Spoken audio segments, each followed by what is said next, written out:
नमस्कार मित्रमैत्रिणींनो, माझ्या यूट्यूब चॅनलमध्ये तुमचं स्वागत आहे. मित्रांनो, सगळ्यांना प्रश्न पडलाय तो म्हणजे यंदा नक्की होळी कधी आहे? त्याचबरोबर धुलीवंदन कधी आहे? सगळ्यात महत्त्वाचं चंद्रग्रहण आलेलं आहे. तर ते चंद्रग्रहण होळीला आहे की धुलीवंदनला आहे? मग होळी कधी पेटवायची? असे वेगवेगळे प्रश्न निर्माण झाले आणि या सगळ्याच प्रश्नांची उत्तरं तुम्हाला आजच्या या एकाच व्हिडिओत मिळणार आहे. चला तर मग सुरुवात करूया. पहिला प्रश्न, होळी यंदा कधी आहे? तर यंदाची होळी आलेली आहे 2 मार्च 2026ला. कारण होळी पौर्णिमा सुरू होते 2 मार्चला संध्याकाळी 5:55 आणि पौर्णिमेची समाप्ती होणार आहे 3 मार्चला संध्याकाळी 5:07. म्हणजेच काय तर फाल्गुन पौर्णिमा हुताशनी पौर्णिमा, जिला आपण होळी पौर्णिमा म्हणतो, ती आहे 2 मार्च 2026ला. म्हणजेच होळी जी पेटवली जाईल ती 2 मार्चला संध्याकाळी पेटवली जाईल. 3 मार्चला ग्रस्तोदित चंद्रग्रहण आहे आणि चंद्रग्रहण तसंच प्रदोष काळ सुरू होण्यापूर्वीच पौर्णिमा समाप्ती होते आहे. म्हणून धर्मसिंधू या ग्रंथामधील वचनांनुसार होलिका दहन 2 मार्चलाच होणार आहे. 3 मार्चला असणार आहे धुलिवंदन आणि 3 मार्चलाच असणार आहे चंद्रग्रहण सुद्धा. ग्रस्तोदित चंद्रग्रहण आपल्याला 3 मार्चला बघायला मिळेल. सगळ्यात महत्त्वाचं म्हणजे हे चंद्रग्रहण भारतात दिसणार आहे. त्यामुळे वेदाधी नियम जे आहेत चंद्रग्रहणाचे, ते सुद्धा पाळले जाणार आहे. चंद्रग्रहण जे सुरू होणार आहे ते 3 मार्चला दुपारी 3:20 सुरू होईल आणि चंद्रग्रहण संपेल संध्याकाळी 6:46. ज्योतिषशास्त्रानुसार चंद्रग्रहणाचे वेदाधी नियम महत्त्वाचे मानले जातात. वर्षातलं हे पहिलं चंद्रग्रहण आहे जे भारतातही दिसणार आहे आणि त्यामुळेच सूतक काळही लागू होईल. वेदादी नियम पाळले जातील. चंद्रग्रहण सुरू होण्याच्या 9 तास आधी सूतक काळ सुरू होतो. ज्योतिष आणि धार्मिक मान्यतेनुसार या काळात कोणतंही शुभ कार्य करणं टाळायला सांगितलं जातं. तर मंडळी, थोडक्यात इथे हे स्पष्ट होतंय की होलिका दहन जे आहे ते 2 तारखेला होलिका दहन आहे ती 2 तारखेला पेटवायची आहे आणि धुलिवंदन 3 तारखेला आहे आणि 3 तारखेलाच चंद्रग्रहण सुद्धा असणार आहे. म्हणजेच चंद्रग्रहणाचा आणि होळीचा तसा काही संबंध नाही.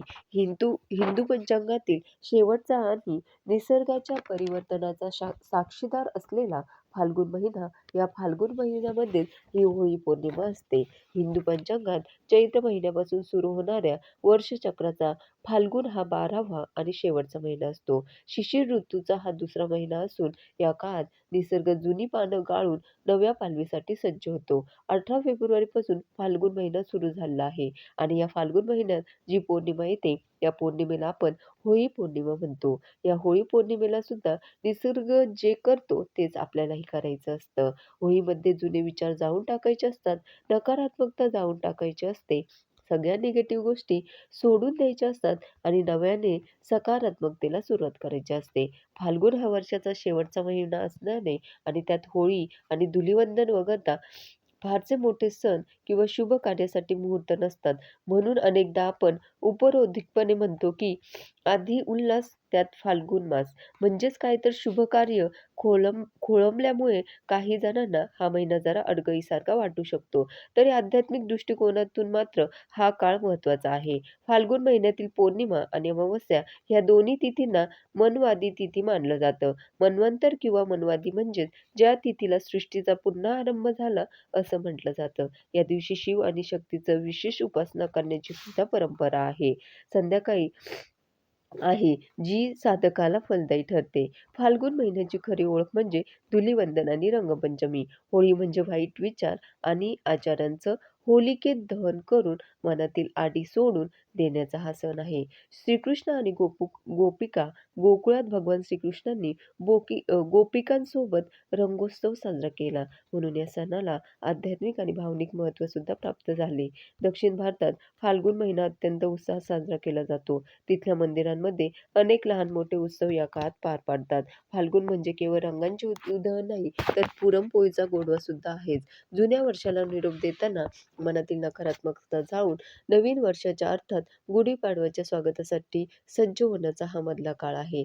31 डिसेंबरला आपण जाणाऱ्या वर्षाला बाय-बाय करतो आणि येणाऱ्या वर्षाचं वेलकम करतो. पण आपल्या मराठी महिन्यांची सुद्धा माहिती असू द्यावी.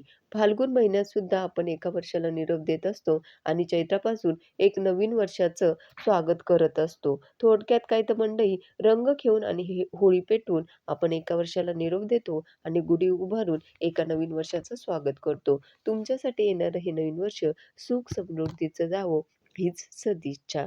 धन्यवाद.